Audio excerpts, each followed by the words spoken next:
It's the political equivalent of assassination. It brings out some of the nastiest fighting in politics. It pits political brethren against political brethren. It can tame maverick senators or make governors more radical. And yet, the American primary started as a progressive movement for better government.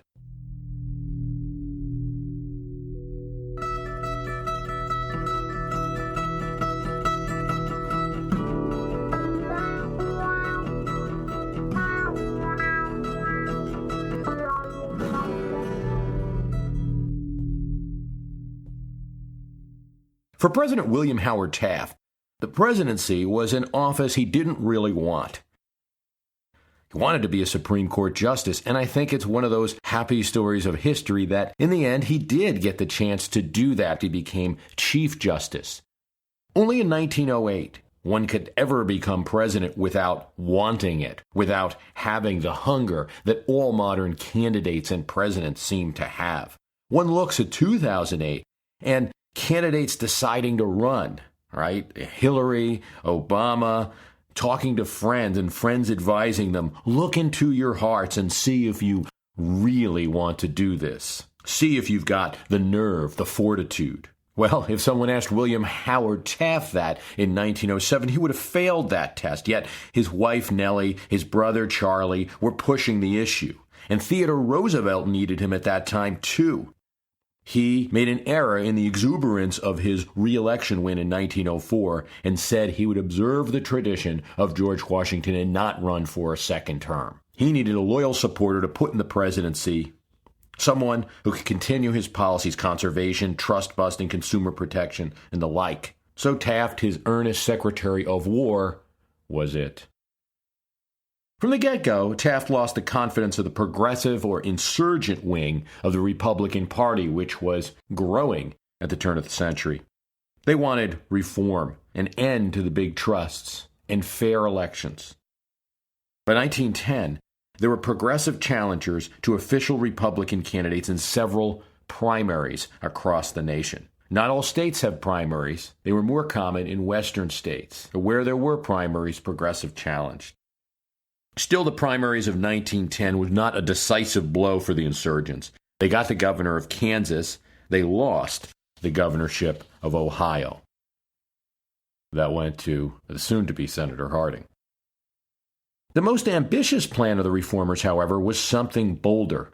A primary, not just in a few states, but across the nation, to determine who would be the presidential candidate of the Republican Party.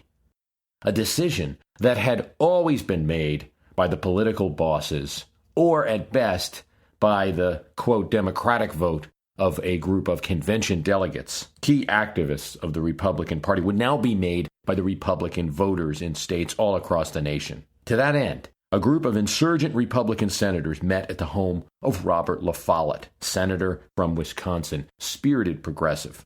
They formed the Republican Progressive Party. La Follette wanted to be clear that he was not breaking with the Republican Party, he was trying to change it from within.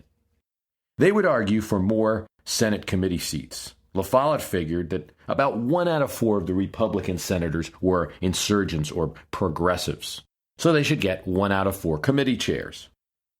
He was rebuffed in this offer, nor did he get what he really wanted, a chance to challenge William Howard Taft in a primary. Taft was no fool. He would lose a popular vote of the Republican Party voters. His only hope was to stick with the party machinery, get delegates from the southern states. These are states, Georgia, South Carolina, Louisiana, that since the Civil War, Republicans had no chance of winning and wouldn't win for about 70 more years. But they controlled delegates to the National Convention. And so the few Republicans were there were very powerful people within the party. There was no primary in those states. These southern Republican delegates, many of whom had federal jobs, backed the president. Yet progressive reformers were busy convincing progressive Western legislatures to introduce primaries across the country. First primary in the nation, for presidential primary, I should say, it was in Washington state. But several states soon followed. There were 11 primaries across the nation by 1912. It's easy to look at history sometimes, and one of two ways are common. There's the great man theory of history, as it's often ridiculed, where we look at important people and say, Theodore Roosevelt did this, William Howard Taft did this. And then there's the grassroots or movement method of looking at history, where we look at what changes happened in society, what groups of people were thinking. I tend to look at both. Why not? This is a perfect situation for that. Yes, there was a large progressive movement, and people were trying to get fairer elections in the United States. At the same time, the force that propelled state after state to have primaries between 1910 and 1911 was Theodore Roosevelt and his ambition. He hadn't declared his intentions since his return trip from Africa after his presidency. Critics dubbed it the return from Elba. Everyone thought he was running. At the very least, Roosevelt had plans to back somebody, and any states, and in many states, progressives there knew that if they introduced a primary to their state, they were helping Theodore Roosevelt. The end result in 1912 was a piecemeal system. The progressive forces didn't get primaries across the nation. So when Teddy Roosevelt threw his hat into the ring and entered the presidential primary, he entered against both La Follette, who still retained some support, and William Howard Taft. Taft lost the first primary in Oregon that year, 1912. Roosevelt didn't win it either. Robert La Follette came in first. But Roosevelt won North Dakota. Taft then would win the New Hampshire primary, which began that state's primary's career as a force in American politics. A couple of wins in these primaries, plus the block of Southern delegates, and delegates who were committed to various Republican office holders, put Taft well on his way to the presidential nomination despite the minor fad in the year of 1912 of these primaries. The attempt to beat William Howard Taft and take the presidency from him within the Republican Party using the primary system didn't work. The primaries didn't sink Taft. He was the official Republican candidate for president in 1912. But the breakup of the party by the insurgent movement, stirred by these primaries, convinced them that they should start a third-party movement, which they did in 1912. 2 primaries would turn out to sink presidents later, maybe 3. Clearly, Eugene McCarthy's use of the primary in New Hampshire to send a message was instructive to others in American politics. After the 1968 primary, which McCarthy lost, but he gained a significant amount of votes running against Lyndon Johnson, more than anyone thought. And it convinced Lyndon Johnson to leave the race. It convinced Robert F. Kennedy to enter the race. Lyndon Johnson always thought that Robert Kennedy had inspired the Eugene McCarthy run anyway. William Goodwin, good friend of Kennedy, ran the McCarthy campaign. The next 2 Democratic nominees, Carter and McGovern, came not from the establishment, but from the primary system. There was another primary that helped to sink a president. Estes Kefauver, senator from Tennessee, would challenge Harry Truman, a sitting president, in 1952 and beat him in the New Hampshire primary. That helped Harry Truman to see the light. There was going to be no third term, even though he was allowed constitutionally to run for one if he chose. We might add a third. It's possible that in 1992, Pat Buchanan's near defeat of President George H.W. Bush in the New Hampshire primary that year signaled that Bush was in trouble and helped him along the way for electoral defeat. There are many other factors, of course, in the 92 race. Very close election in which President Clinton didn't even receive a majority of the votes in the end. So it's hard to blame any one factor. It's a phrase you will see on the blogs of the political right, the political left. Let's primary him. Let's primary her. The threat of a primary against a misbehaving senator or congressman is, it seems, stronger than ever, fueled by Tea Party movements and daily Cossacks who wish to see Democrats be Democrats, Republicans be Republicans. It's become more scientific now, more precise perhaps than before. Recently, we've seen the results. Rand Paul, son of the presidential candidate for the Libertarian Party in 1988, Republican congressman, and radical force in politics, Ron Paul. He beat Trey Grayson, who was the Kentucky Secretary of State, being groomed by the Republican establishment, Republican leader Mitch McConnell. Joe Lieberman, we will remember, was beaten in the primary in 2006 by anti-Iraq war progressive Ned Lamont. Now, Arlen Specter, a recently defected Republican, was defeated in the Democratic primary by Joe Sestak, a Democratic congressman from Pennsylvania, despite the support of President Obama. Blanche Lincoln, a senator from Arkansas, was also primaried and forced into a runoff. It's not new, however, for aspiring politicians to seek a Senate or House seat as a more pure ideological first for the primary. A comparable series of events is in the 1970s, when conservatives began to become more active and take over the Republican Party, culminating in the presidency of Ronald Reagan. I would start with Jacob Javits. He's a senator from New York, was a liberal Republican. He was challenged in '68 by James Buckley, the brother of commentator William F. Buckley. He survived that primary challenge, but 12 years later, Alphonse D'Amato, veritable unknown, attacked how liberal Javits was and won a 1980 primary. So it would be D'Amato and not James Buckley that would beat Javits in the end. Buckley would become a senator from New York by challenging Charles Goodell. He was a Republican who had been picked by Nelson Rockefeller, also sort of Republican liberal at that time, to replace Robert F. Kennedy. Goodell immediately began attacking the Vietnam War policy of the administration. Now, in 1970, it's now a Republican administration. James Buckley didn't like this, and he knew a lot of conservative activists didn't either. He began telling conservative supporters, "Isn't it time we had a senator?" And he beat Goodell in the Republican primary and went on to win the Senate seat. In 1978, in New Jersey, a senator named Clifford Case was also fairly moderate to liberal. A conservative named Jeffrey Bell decided to run against him in the Republican primary. Things didn't work out as well for Bell as it did for Buckley. Politics sometimes is about who the other guy is in the election. And in Bell's case, the other guy was an NBA superstar. Democrats chose Bill Bradley as their nominee for the New Jersey Senate in 1978. And Bell's primary challenge to Clifford Case didn't work out so well for New Jersey Republicans. One of the more famous primary movements, one that you could really equate to today where senators are being, quote, primaried, is the so-called Purge of 1938. President Roosevelt decided that he had had enough of his critics. Key among them was Millard Tydings of Maryland, Guy Gillette of Iowa, Cotton Ed Smith of South Carolina, William Franklin George of Georgia. These were Democrats who used his name when it helped, ran as Democrats, same party, but campaigned against the New Deal and voted against the New Deal and the spending that was going on in the Roosevelt administration. The Purge wasn't thought of as such, and when it started among White House aides, without Roosevelt's backing, after New Dealers were able to get Claude Pepper, who was a big supporter of the New Deal, elected to the Senate from Florida. They were excited and decided to consolidate the gains, take out the other senators. Roosevelt was reluctant at first, but in his second term, feeling politically supreme, he soon joined the battle. Things didn't go all that well.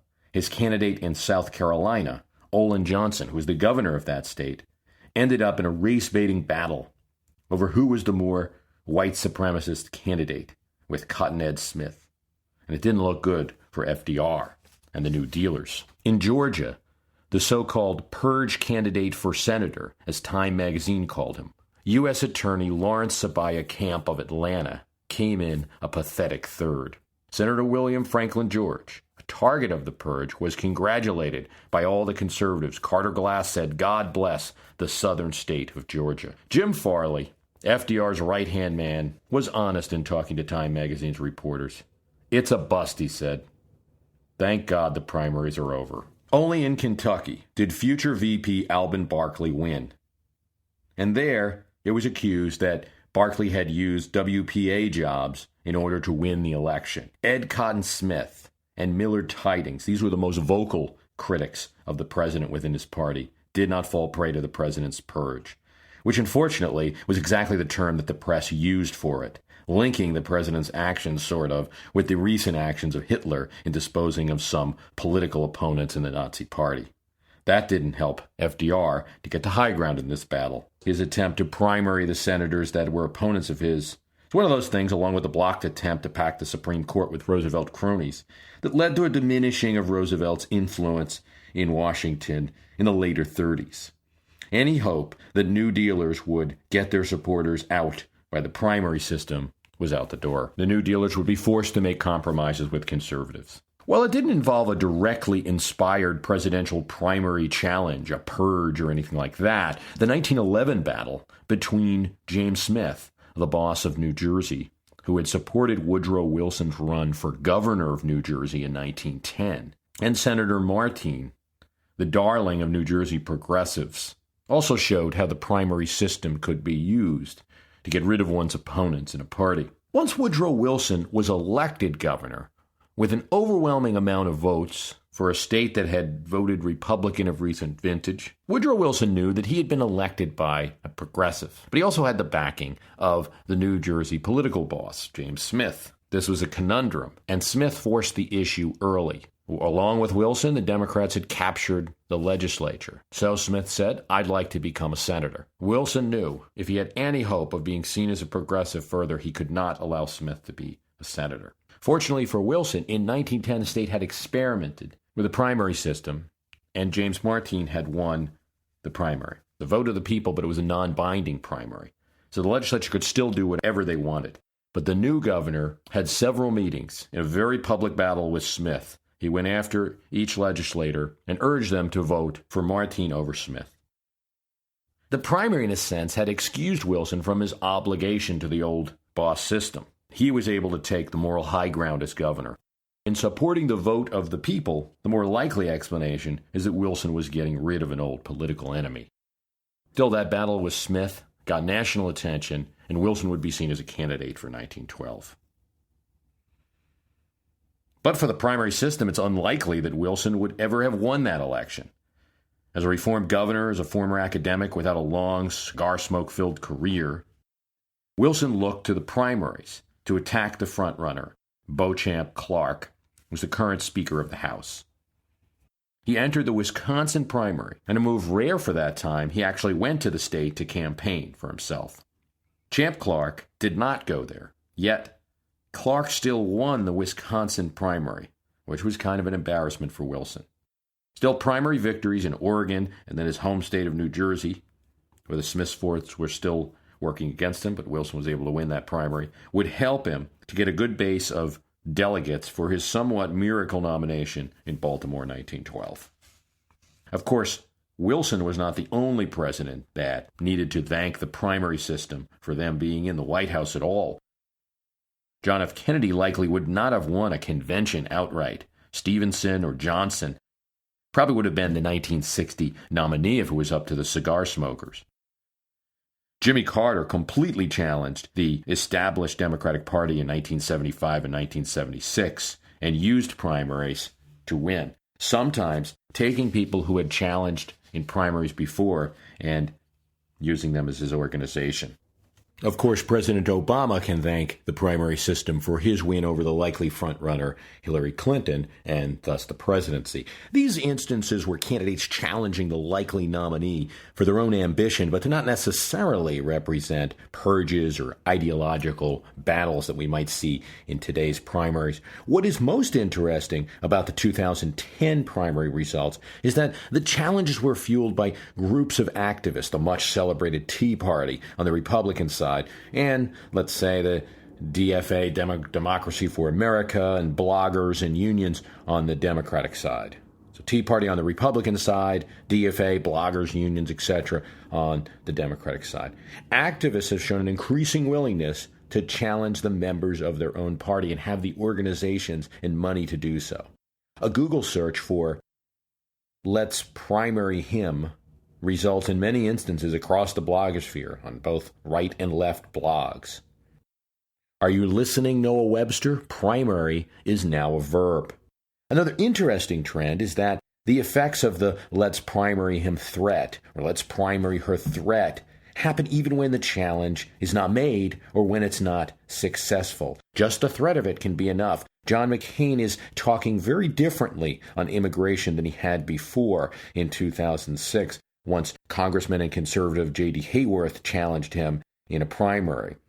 Among the reasons Arizona Governor Jan Brewer is said to have backed the immigration law in her state was a threatened primary against her. But this is not solely on the Republican side. Democracy for America, this is the extension of the Dean for America movement from 2004, which should, turn into Democracy for America, sent out emails threatening primaries to those who didn't support health care reform. The DFA celebrated both the Sestak win in Pennsylvania and the Halter-Lincoln runoff in Arkansas. 2010 is a case where the media got it wrong. The story agreed on, it seemed collectively by the media, is that the primary election results of 2010 represented an anti-incumbent movement. Well, that's only half true. Some incumbents fell or got bad results. There was not general voter anger, although there's certainly some of that, but partisan activist anger, which felled these incumbents. But this is 2010, and the primaries are just a century old. What happened before primaries? Was everyone just happy with everyone in their party and kept their own incumbents in and didn't engage in any intra-party political intrigue? As you can imagine, of course not. Alexander Hamilton made attempts to eliminate his party's, ostensibly his party's, presidential candidate, the current president, John Adams, in 1800. He backed Charles Cotesworth Pinckney, who was probably the most powerful and popular politician in South Carolina. Among other disagreements, Hamilton and the High Federalists, or Ultras, wanted war with France to avenge vessel stealing and the affront to her honor when the United States sent representatives to France, and the response was, "Give us money to talk to the king." Adams sought to resolve the crisis peacefully and sent a moderate diplomatic group, and not the ultra-federalist that Hamilton wished to send. And so Hamilton would not only back Pinckney in the 1800 election, but issue a victive against his party's, ostensibly his party's own president, attacking Adams in a leaflet which was widely distributed. So this went on before. What's different today? Well, to some extent, nothing. Just like Hamilton or Roosevelt, there are people who want to punish people in their own parties for their votes. And just like in those days, it sometimes seems that there's more anger within the party. At least you can understand why a political enemy is a political enemy. But why is someone in your own party not voting according to your ideals? In 1800, Hamilton sort of eased Jefferson into the presidency in a way when he ran into his own dispute with Aaron Burr. He helped persuade Federalists to end up breaking the deadlock and voting for Jefferson. Wasn't exactly supporting Jefferson, but at least in that contest that Jefferson unfortunately found himself in, Hamilton was helpful. Yet he hated Adams. Increasingly, these aren't presidents, political bosses, party leaders and founders who are determining these nomination battles, who are taking out candidates. The internet allows for national organizations that can send money from a part of the country where there are a lot of ideologues to a part of the country where help is needed in an ideological battle. Senator Blanche Lincoln of Arkansas complained of forces outside of Arkansas that were affecting the Senate race there. Arkansas is not a hotbed of progressive action, but with only a few races going on in America, progressives were able to provide money to Bill Halter's challenge, which forced Senator Lincoln into a runoff, as it did in 2006 when Ned Lamont beat Joe Lieberman in the Connecticut primary, and progressives all around the nation supported the Let's Primary Him movement in Connecticut as punishment for Lieberman's vote on the Iraq, or Lieberman's vocal support of the administration on the Iraq war issue. Lieberman narrowly lost the Democratic primary, but he won in a three-way. He was helped by a scandal that hit the Republican candidate in Connecticut and a not-too-subtle suggestion from the White House and Karl Rove that Republicans wouldn't mind Lieberman in there, especially over Lamont. So what to make of all this primarying that's going on? Are the people speaking? Are we living up to the ideals of 1910 when Oregon became the first state to start a progressive presidential primary? Or Have primaries become the ultimate machine for extreme politics? The way to get rid of politicians to think for themselves and replace them quickly with ideologues? Have we become, all of us now, millions of tiny boss tweeds and tiny mayor dailies, enforcing discipline on would-be maverick incumbents who don't live up to our ideals?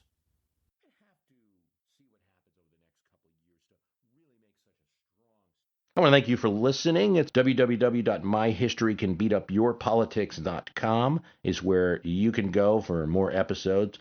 Also, if you'd like to make a donation to help, you can make a donation there. Thanks for listening.